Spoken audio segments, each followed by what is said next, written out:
Ko sola 2025. gads Vēžiem? Darbs.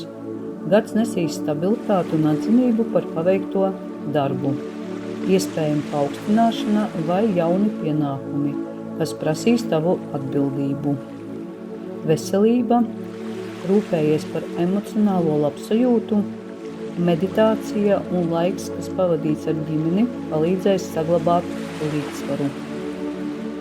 Finanses. Finansiālā situācija būs stabila, ieteicams veikt ilgtermiņa ieguldījumus un plānot nākotnes izdevumus. Mīlestība. Attiecībās valdīs siltums un sapratne. Ja esi viens, iespējama jaunu attiecību uzsākšana. Garīgā attīstība. Pievērsies pašizziņai un emocionālajai izaugsmei. Dienas grāmatas rakstīšana var palīdzēt izprast sevi dziļāk.